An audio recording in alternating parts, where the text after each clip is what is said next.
في ناس كتير لمّا بترسم والرسمة تطلع وحشة بيبقوا زعلانين، زعلانين جامد، وأنا باستغرب ليه الناس بتزعل لمّا الرسمة تطلع وحشة، بس بعد تفكير وتمحيص لقيت سبب غريب جدًا، الناس بتبقى زعلانة إن الرسمة بتطلع وحشة عشان هُم كانوا فاكرين إن هو لمّا هييجي يرسم وبيرسم مثلًا لأول مرّة في حياته، متوقع إن الرسمة هتطلع حلوة، عشان كده بيتفاجئ وبيزعل لمّا بيلاقي الرسمة بتطلع وحشة، ما هو طبيعي أنت جاي تتعلم الرسم، هتطلّع رسومات حلوة من أول مرّة؟ إزاي؟ فأنا عايزك لمّا ترسم والرسمة تبوظ مش كل مرّة تتفاجئ، عايزك لمّا تيجي ترسم والرسمة تبوظ تعمل إيه؟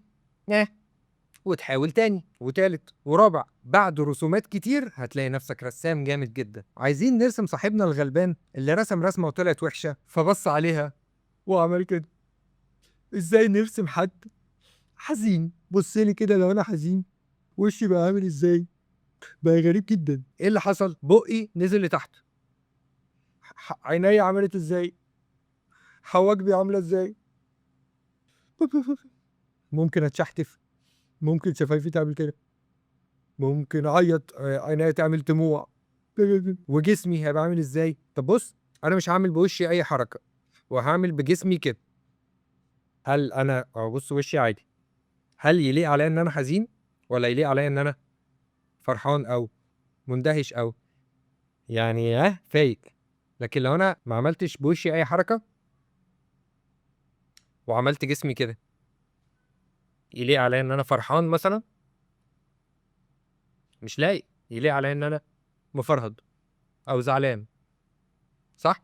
الجسم مهم جدًا في التعبير عن الحركة، في التعبير عن المشاعر، فممكن نعمل إيه، نبدأ بالراس والكتاف. أنا حزين هيبقى شكلي عامل إزاي؟ فهارسم دايرة مثلًا،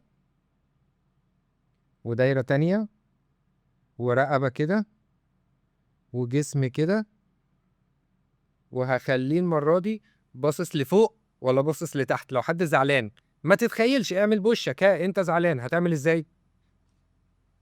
فهاخلّيه باصص لتحت وحزين.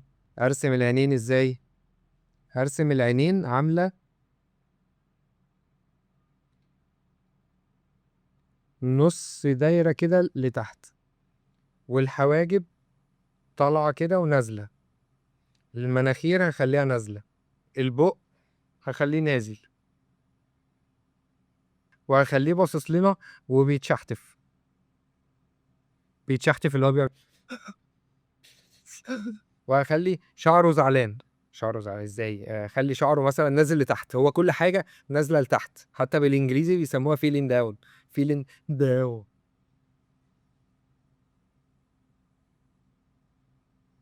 باقول لك عنده سحابة بتمطّر فوقيه، هو بس عشان هو بائس، واعمله راجل دقنه منبّتة، وما استحماش بقى له يومين، بائس، بائس، حزين. ده بالنسبة للsketch.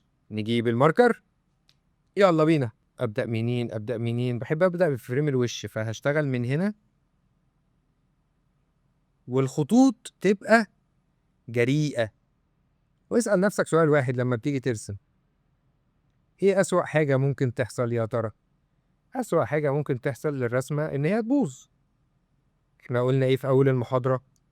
ده شيء متوقّع، أنا جاي أتعلّم الرسم، أنا هابوّظ، أنا ما عنديش حاجة أخاف منها، ما تتنيّل تبوظ، ما خلّي الرسمة تبوظ، إيه اللي هيحصل يعني؟ عندي إيد وعندي ورقة وعندي دماغ وهارسم تاني عادي. أعيد على الخطوط واحدة، واحدة، وأنت برضه بتنضّف على الخطوط يعني، لقيت حاجة محتاجة تتحسّن، حسّنها، لقيت حاجة محتاجة تتعدّل، عدّلها.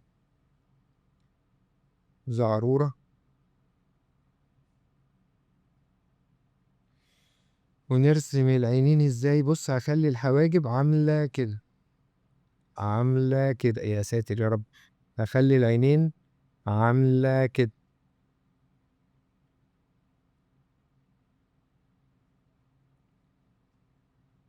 عاملة كده، المناخير باصة لتحت، البُق نازل لتحت، يا ساتر! دقنه منبّتة. أنا مش عارف ده راجل كبير والّا عيل صغير. شعر شنبه حزين.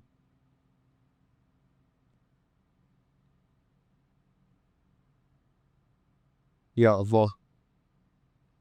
وبس كده. السحابة، كنتوا فاكريني بهزر؟